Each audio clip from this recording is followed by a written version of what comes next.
we'll quickly go through the from the beginning.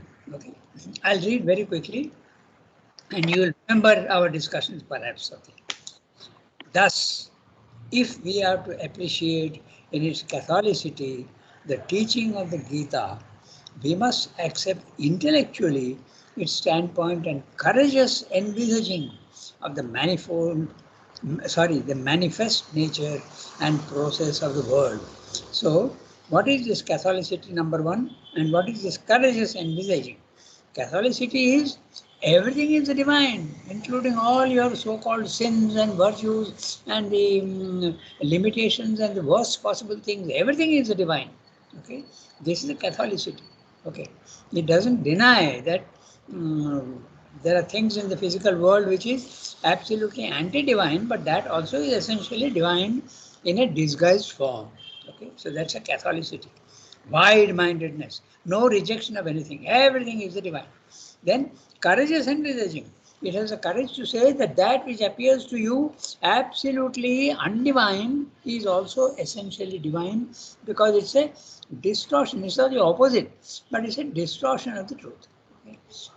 Even in our physical world, we can see how human love can very easily change to hatred. Okay, so when you love somebody and there is no response, it turns to hatred. So essentially the same movement, and it takes two different forms. So courageous envisaging. The consciousness is divine, the unconsciousness is also divine. It requires courage to say that. This courage is not there in every religion. Okay, there are many who say, no, all the wrong things have been done by not God at all. We want to keep him safe. Okay, so this is the courageous envisaging that he's talking about, of the manifest nature of the process of the world. All the dualities that you see are only two extremes of one single vibration. The divine charioteer of Kurukshetra reveals himself on one side as the Lord of all the worlds. Okay? He is the king, the generous, benevolent, and beneficent king of the world, and the friend and omniscient guide of all creatures. On the other, as time the destroyer, arisen for the destruction of these peoples. So in other words, if you look very carefully and impartially, you will see that in the physical world, both these movements are constantly there, construction and destruction, creation and destruction. They are not to be seen negatively. Okay? You are creating and also destroying. Creating and destroying. This is the great image and the symbol of Brahma, Vishnu, Shiva. Okay? So, Brahma is creating and instantly, okay, Shiva is destroying, the Tandava Nritya is destroying, and it is instantaneous. Therefore, you don't see the process of creation, nor do you see the destruction, because Vishnu is seeing to it that there is a stability. So you see only stability, but at every moment actually there is a destruction, a creation and a destruction. Okay, so these are to be seen in that way. So you must not think that destruction is something negative. You can destroy with great, with mercy. Okay, you can destroy with great benevolence also, with love. It's possible. So then, the destroyer arisen for the destruction of these peoples in fully developed idea in chapter 11. Okay, so where he says in the verse 32, he says, Kalosmi, I am Kala. Kala is the time, the destroyer. Lokakshaya. Okay, I am there for the disappearance of the Loka. Okay, so Lokan Samahartum, I am there to take away the Loka. Okay, I am inclined for that. Pravritta. Hritepi tvam na bhavishyanti sarve ye avasthita pratyanu anikeshu. All these people who are there, they are going to be destroyed by me, even if you don't participate in it. Okay, Ritepi tvam, even without you, they will be destroyed. Na bhavishyanti. So, time the destroyed. The Gita, following in this spirit, the Catholic. Excuse me. Yes, yes. Tell me. How can you describe time as the destroyer? How does time destroy? Okay, that's an interesting question. But time, actually, you can see it as also the creator, na? You can see it as a creator and also the destruction. It takes place at the same time and takes place in time. Because when there is no time, you don't see the destruction.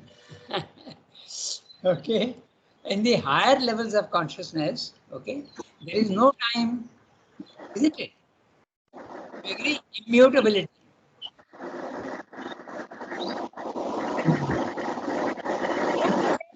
Understood.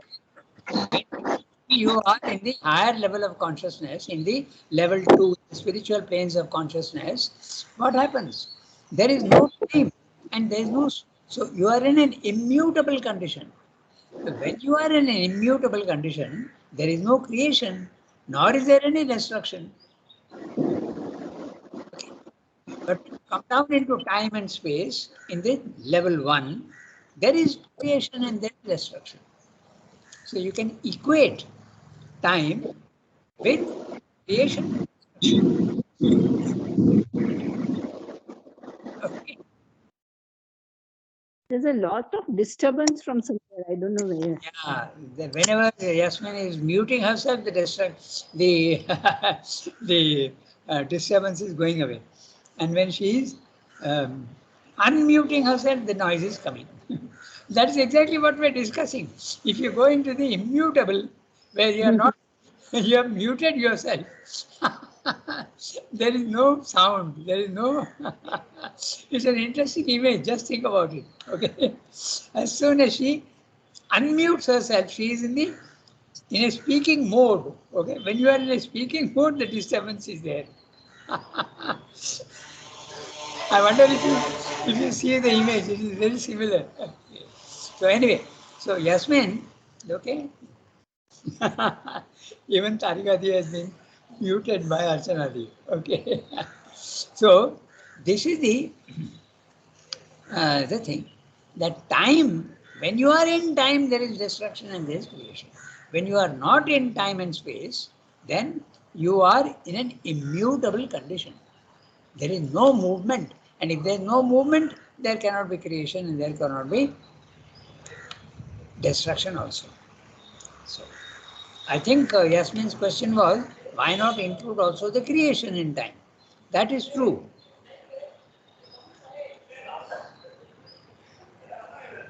I think Yasmin is gone for the noise part. Anyway, so this is the thing. Okay. There is time at the lowest level. There is no time at the higher levels. No time, no space. Okay. Yeah. This is something which is not easy to understand, because what do you mean by no space? No physical space. There is a psychological space, there is a spiritual space, and there is also an absolute ineffable space. There is a space, but it is akashic, they say. They use the word akashic. So, I think you had given us the example that Satguru had gone to the Chamandi Hills, okay, and there he went into the cosmic consciousness, yes, and he thought he was there for half an hour, but it was for some 2 days or something like that, yeah, okay, and he had no sense of time. that's right, that's right. And that also, this explanation also you can apply. But there's one thing, Yasmin, the example of that Chamundi Hill was, he thought he was there for 5 minutes also. He lost apparently consciousness, but actually he was there for for a long time. The other one is more interesting. When he was having dinner in some house somewhere, okay, his consciousness went up and he thought that it's about an hour or two, but actually it was 13 days, he says. And 13 days he was lying in that condition and people were stunned. Okay. That's why when he woke up, apparently waking up, when the consciousness came down into the body mind life, there was a huge crowd in his house and all bowing down to him because they realized that he is someone special. That's what he says. Okay. So, yes, there is no time there. So there is time. So that when time is there in the level 1, there is creation and there is destruction. There is movement. Okay. We go to the next one. Rangada, you talk. Ranga, Yes. Rangada, can I ask a question? Yes. Go ahead. Yes. What about this then the space? The space can be the destroyer too? Space. Now, can you repeat that question slowly? Okay. So you said that in the in the higher plane, there is no space and no time. Yes. So can you say then the space also a destroyer? Space. Can you say that? Yes. I don't think I understand Can exactly. space also be destroyed? Rangada, she's asking, can space also be destroyed? I mean, like no space, like we have no time. Okay. I don't know about destruction, but it disappears. The space, as you know, disappears. There is no distance, okay? Because what is there in one place can also be in another place. The concept of space and time disappears. Okay, I can't say that space is destroyed because we are using words and words can be very deceptive. Okay, so you can say that space as we understand it disappears. What do you mean by space? There's a distance. Huh? There's a distance between me and my book. There's a distance between me and the computer. So that idea of distance disappears because everything is everywhere. You can see anything anywhere in a certain sense. It's difficult for the normal human mind to understand. Even I don't understand. I'm trying to put it into words. Okay. So this is the problem which you will have to solve yourself. Maybe by experience. So Shilpa, Sonki, your question is someone which I can't answer very easily. You have to find out for yourself. Whether it is destroyed or, okay, there's another way of looking at it. There's a gradation. Huh? As you keep going up, the same thing becomes subtler and subtler. So space as we understand it here is gross space. Okay, we have a sense of distance, we have a sense of time. That becomes subtler. You can think of it in that way. So in a sense it is destroyed. But there is a space, they call it psychological space, they call it spiritual space. Okay. So at the highest level, there is only the divine. There is no space. No space and no time. Because he is concentrated only into itself, like a black hole. Okay? Nothing else exists except that concentrated light. That's a transcendent consciousness. The divine is not at all aware or not even interested in the creation of the cosmos. At the highest level, he is himself the only thing that exists in a concentrated form. They call it Chit Ghana, like a, the light concentrated inwards into itself, no outward movement at all. That's a transcendent consciousness. Okay, so shall we continue with the text? So, yeah, these are all questions which come up, okay, in the course of reading.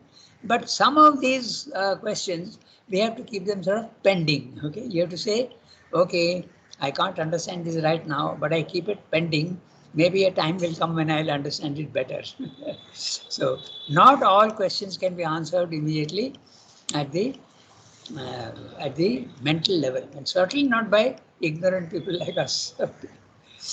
All right. Rangada, can we tell here the black hole is a space, but it is destroying all the stars and galaxy and eating away? Ah. Black hole. Yeah, the black hole, they have seen. In this context, we can say about the black hole that black hole is eating away. It's a space only. Means Oh no, there is no space. It becomes a point. Okay. All the light that goes in gets absorbed. The gravitational force of that black hole becomes so intense that nothing can escape from it. It can only go into it. Okay.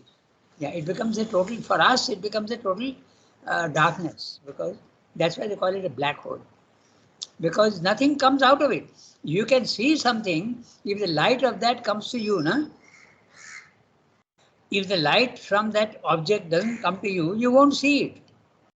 And in the black hole, it is so concentrated, and the gravitational pull inwards is so strong that not even light can escape from it.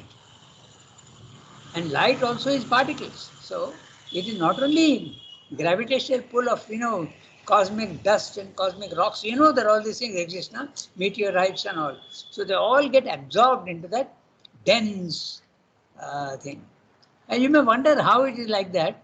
But if you think of the sea, okay, the sea is not calm everywhere and the same. There are waves, and there are even movements of whirlpools. So there are different phenomena even in the sea. So there also in space, in the atmosphere, there are different phenomena. Okay.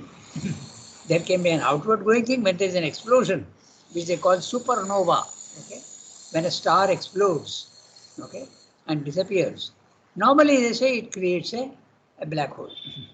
The black hole is something that you don't see, but it is so strong gravitational force that only inward movement is there. Apply that concept to the divine.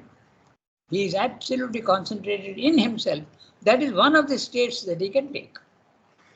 The divine doesn't depend upon the universe nor upon the individuals. He creates them, but he is also independent of them. That independence is the transcendence. Then he creates a world and comes into the physical world. Then time and space comes in. Okay. So we continue with the text, all right? The Gita, following in this the spirit of the Catholic Hindu religion, affirms this also as God. Even the opposite, the destruction also is God. It does not attempt to evade the enigma of the world by escaping from it through a side door, which many other religions are doing. If, in fact, we do not regard existence merely as a mechanic action of a brute and indifferent material force, or on the other hand, as an equally mechanical play of ideas and energies arising out of an original non-existence, or else reflected in the passive soul, or the evolution of a dream or nightmare in the surface consciousness of an indifferent, immutable transcendence, there you are, immutable transcendence, which is unaffected by the dream and has no real part in it, if we accept at all, as the Gita accepts, the existence of God, that is to say, of the omnipresent, omniscient, omnipotent, yet always transcendent being, who manifests the world and himself in the world, who is not the slave, but the lord of his creative consciousness, nature or force, Maya, Prakriti, Shakti, who is not baffled or thwarted in his world conception or design by his creatures, man or devil, who does not need to justify himself by shifting the responsibility of any part of his creation or manifestation on that which is created or manifested, then the human being has to start from a great and difficult act of faith. Difficult act, very difficult sentence also. A huge sentence with so many different ideas and different qualifications. So we'll have to look at that phrase by phrase. We started doing that last time, okay? But okay, so I start now again. If in fact, he started the sentence with if, okay? So it depends on what angle of vision you are engaged in, and he is giving you all the different angles of vision when you experience the self. Okay? If in fact we do not regard existence merely as a mechanic action of a brute and indifferent material force, he is referring here very clearly to the mechanic action of a brute and indifferent material force. Who is thinking that? The materialist in the West. He is thinking that matter is the only reality. Okay? But Srimad is saying, if we do not regard that, if we are not a materialist, but we see the brute and indifferent material force as the one aspect of, then you are referring to the Sankhya philosophy. Okay? Rangada, is it about Rangada? Yes, tell me. Is it about the Big Bang theory? No. Not that. No. The Big Bang, okay, the Big Bang theory is in science, but now that has been rejected. Okay, that's not what he's talking about. He's saying that he has started the sentence with if, na?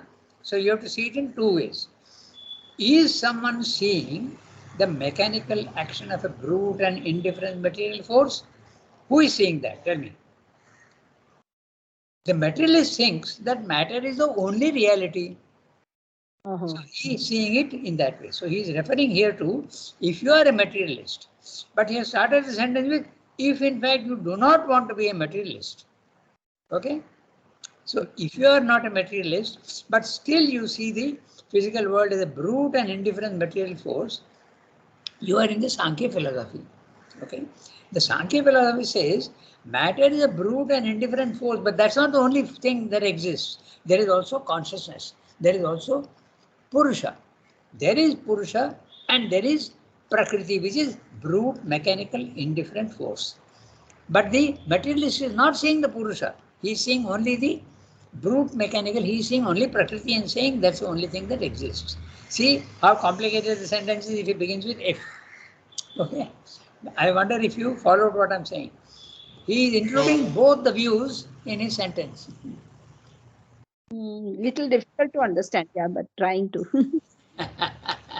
Okay, I'll repeat, okay? Because really, to understand Srivambu, you have to understand his style of writing. Okay, so now tell me, mechanic action of a brute and indifferent material force. Let us just concentrate on this. So Who this is Prakriti. This is the Prakriti, the brute and indifferent material force.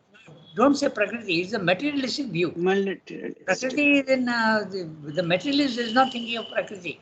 He is thinking of brute and material force. Okay. Prakriti question comes into the picture when there is Purusha. That's a Sankhya philosophy. Sankhya also sees the material force as brute and mechanical without consciousness. They also see that. But Rangadhar, Yes, does he refer to the evolution, which is the survival of the fittest? no, it's not a question of evolution. Where is the evolution in the No, brute material force means the one who is fitter is survived that way. No, I think example of a brute force is say a cyclone. Exactly. Cyclone is a brute force. Okay. Which can destroy trees and whatever. Yeah. So brute force, while a gentle breeze is the divine's caress. But a brute force can be a cyclone. That also is divine. Or it can be a volcanic eruption which throws lava out and produces very fertile volcanic soil. So there can be so many such examples of brute forces creating things also. Okay, so it's much simpler than that. Okay, when think of a stone, okay, it is something unconscious. Okay, but even when there is something moving, okay, like the wind or the cyclone, as you said, or the river flowing, there is no consciousness in it apparently. Okay, so that is what the materialist is saying. The materialist is saying, yes, there is a cyclone, there is a river flowing, okay, there is a wind blowing, but it's all unconscious. It's just matter. It is just without consciousness. Brute force means without consciousness. You have to take it in that sense. So if you are a materialist, you will consider matter to be the only reality, and it's a force because there is a force everywhere. But if you are not a materialist, if you do not regard existence, in other words, you can be a Sankhya philosophy, you are in Sankhya philosophy. But Srivambu is saying neither this nor that. Okay? So that's right. Or on the other hand, as an equally mechanical play of ideas and energies arising out of an original non-existence. So, which is this original non-existence? Is the nirvana of the Buddhists or even the Brahman consciousness, which is He is using the word non-existence because it is impossible to describe it. It is ineffable, it is immutable and featureless. Something which is featureless can be seen as a non-existence. He doesn't mean non-existence, but he is calling it non-existence. Existence can be when there are features, okay? When there is color, form, shape, okay? But this consciousness into which you go, the nirvana consciousness, is absolutely without any features. It's just one vast stretch of indescribable existence. That's the only way you can describe it. Okay? So you can think of it that way. Or else reflected in the passive soul or the evolution of a dream. So each one is, now the passive soul is the Sankhya philosophy. Okay? Or also the Mayavada philosophy. Or the evolution of a dream or nightmare in the surface consciousness of the surface dream and nightmare. There are some Westerners who had the experience of the self and they see the physical world as the play of cruelty, force, wrong movements, untruth, falsehood. Therefore, they call it a nightmare. Compared to the consciousness in which you are, it's a nightmare. So it's a madhouse. That's what he's saying. There are so many different philosophies which he's referring to here. Okay, so you are saying that all this you don't accept. Simply saying, and in the end, if you don't accept, then you have to start with a difficult act of faith. The world very much seems to be falsehood, okay, mechanical brute force. There is no kindness anywhere. Everything is all so cruel. So, but if it is the divine you are telling me, I'll have to start with faith that, okay, I accept what you're saying. I don't understand, but by faith I will proceed. That's what he's saying in this huge sentence. And including all the possible ways of seeing consciousness and force. Okay? You have to picture to yourself each one. He is referring very clearly to each one. Okay? So that's what he's saying. So, non-existence is the nirvanic consciousness, which there is, you can see it in two ways. Something which cannot produce anything is a non-existence.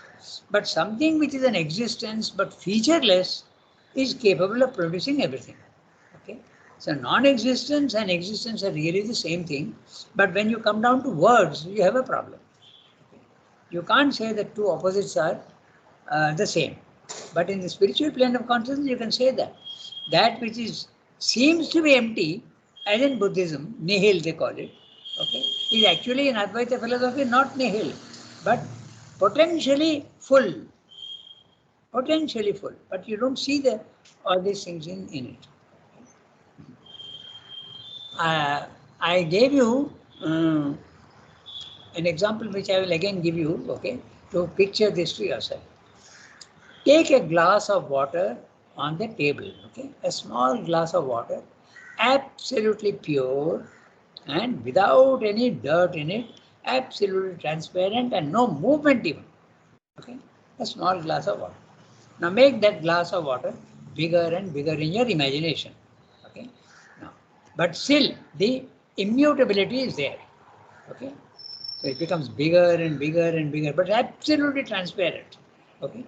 Now it has become so big in your imagination that you don't even see the glass. Okay. What are you seeing? Tell me.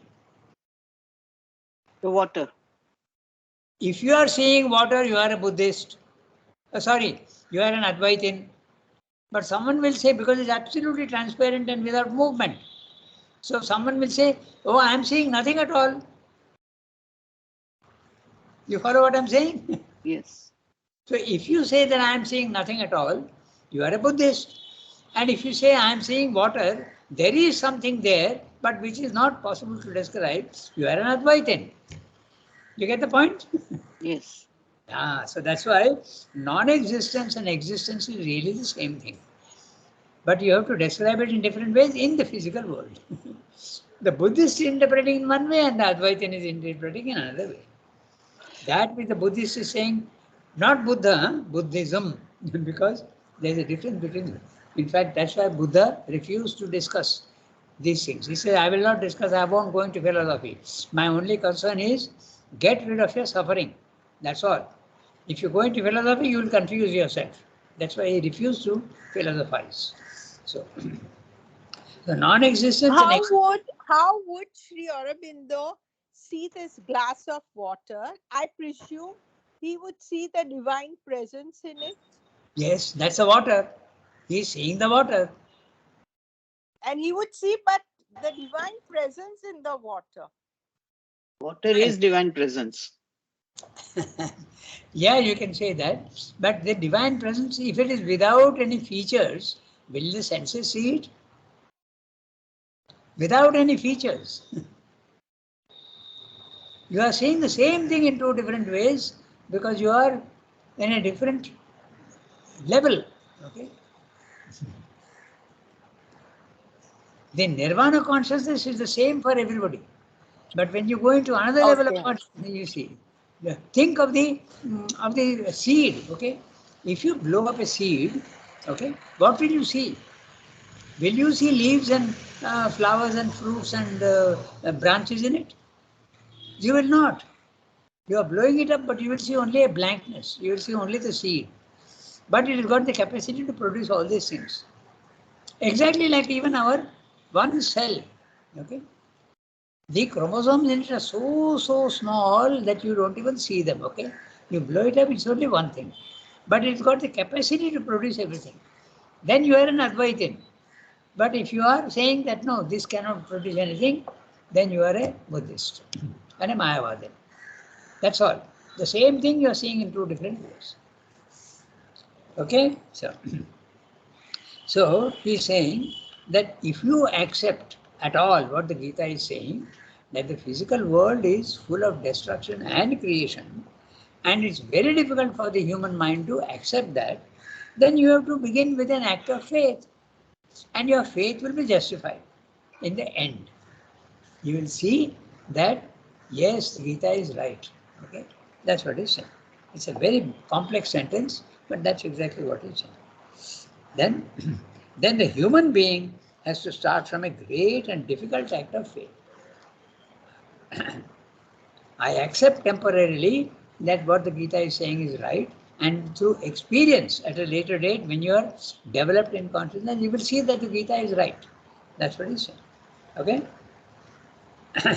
You have to work out but you must know a little bit of philosophy to be able to work out each one what he's describing. There's so many ways of experiencing this. The materialist is in one way, the Mayavadan says in one way, the Buddhist is seeing in another way, the Western philosophers are going into the self and seeing in a totally different way. Okay, so in fact Nietzsche also he also had the experience of the self, but he also said that he interpreted totally differently. Okay. The interpretation is different from the experience. The interpretation is always in words at the mental level, but the experience you are having is above the mind. So naturally that which is above the mind is infinite, and when you are putting it into finite words, there is bound to be a complication. Okay, so that's the thing. Okay, that's why Sarabda says that all scriptures, okay, however great the scripture be, it is limited. It's a limited expression of something which cannot be expressed, inexpressible, ineffable. Okay. Right. We go to the next sentence. Okay. Finding himself in a world which is apparently a chaos of battling forces. There you are. A chaos of battling forces are the dualities in the physical world. Okay. There are all sorts of opposites in the physical world, and the opposites are, to your view of things, valid at this level. They lose their validity when you go into another level of consciousness. It's like going into another country. Okay, so finding himself in a world which is apparently a chaos of battling force powers, but it's apparent. Remember, okay, a clash of vast and obscure forces, a life which subsists only by constant change and death, menaced from every side by pain, suffering, evil, and destruction. He has to see the omnipresent deity in it all and conscious that of this enigma, there must be a solution beyond this ignorance in which he dwells and knowledge that reconciles. He has to take his stand upon this faith. Okay, so clear what he's saying? He's saying that if you believe in the divine at all, you need not. If you don't believe in the divine, the world is full of wrong forces and right forces, according to the materialists and according to the many people, many religions. But if you believe that there is a divine and he is perfect, how can he create all these things? So surely there is an explanation which I don't understand in the beginning. Therefore, I proceed by faith. That's what he's saying in the sentence. Okay? Finding himself in a world which is apparently a chaos of battling powers, a clash of vast and obscure forces, a life which subsists only by constant change and death. Whenever there is life, okay, there is constant change. Everything. There is a birth and a growth and you hit a plateau and then you slowly die. Nothing in the physical world lasts forever. Okay. Even the most solid things also are born and disappear. Even the Himalayas were born because of the pressure of the different geological plates. And one day, rain and sunshine and wind will reduce it to small hills, and maybe one day it will disappear also. Everything is subject to constant change and death. Menaced from every side by pain, suffering, evil, and destruction, he has to see the omnipresent deity in it. And if you don't see the omnipresent deity in it, then you have to proceed by faith. That's what he's saying. You have the option not to believe in it, but then your problem remains insoluble. Okay? Then you end up with either the Christian theory or the Islamic theory or the Manichaean theory that there are two forces in the world and not only one. God is not the only force. There is an anti-divine force also that is working in the physical world. You have to end up with that philosophy, which is most unsatisfactory. Okay? You have to begin with faith if you believe in the divine. If you don't believe in the divine, you have a problem. That's the problem with existentialism. Okay? Omnipresent deity, it is there everywhere. And conscious that of this enigma, that there must be a solution, and beyond this ignorance in which he dwells, a knowledge that reconciles, he has to take his stand upon faith. And what is that faith? He has put in double quotes. Okay. Though thou slay me, yet I will trust in thee. Okay. This is the faith. There is destruction, and yet I know that you exist. And there must be a very good reason why you are doing that. Okay. All human thought or faith that is active and affirmative, not negative. Okay. Human thought of the materialist is negative, but human thought or faith that is active and affirmative, whether it be theistic, pantheistic, or atheistic, does in fact involve more or less explicitly and completely such an attitude. So he is making a big statement. You have to see what he is saying. All human thought which is theistic. So theistic, you believe in God. Okay. Theism is godness, if you want. Theism. So when you believe in God, you have to have faith. Or if you are a pantheist, okay, a pantheist is one who believes that nature is divine, but he doesn't believe in the transcendent, nor does he believe in the individual, because he doesn't experience that. He experiences only the divine in nature. So that's pantheism. Or you can also be an atheist. An atheist in this sense would be that maybe there is divine, but I don't know him.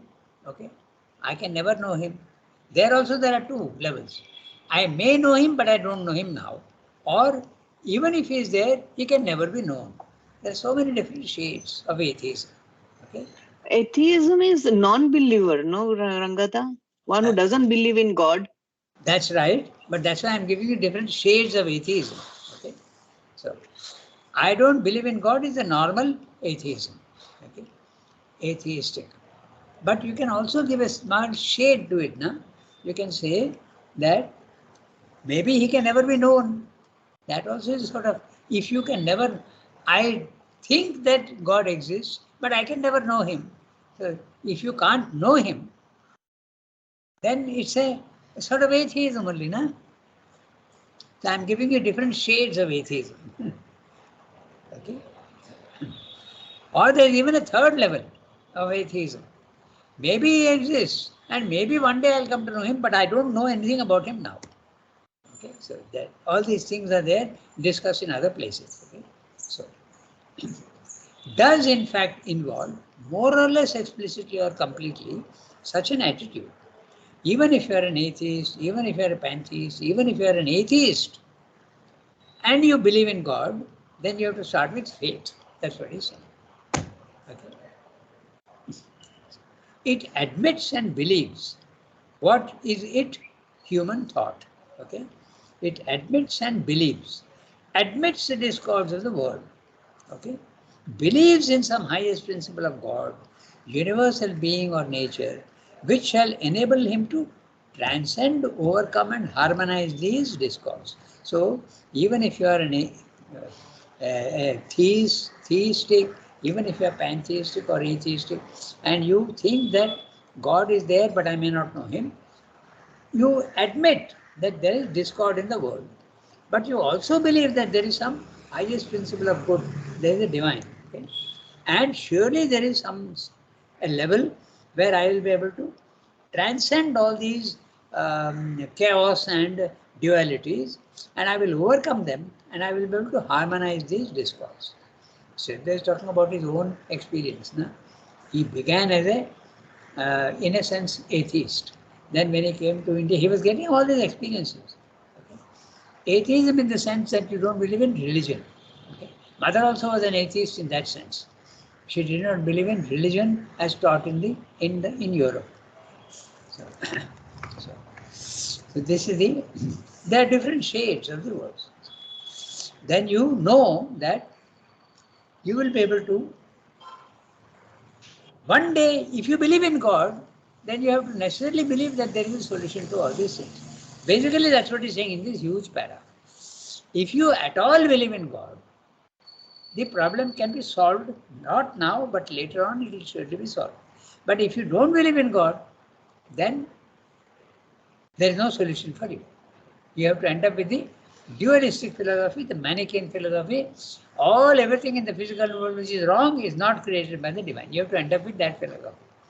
But the Advaita philosophy and the Gita is exactly the opposite. They say no, everything is the divine. And that requires a lot of courage to say that, because you have to admit that everything which is undivine here is really divine. Okay, so that's what it's saying. So it's a difficult sentence, okay, a very large and big sentence, but you have to know a little bit of, I gave you some of the different philosophies, okay, but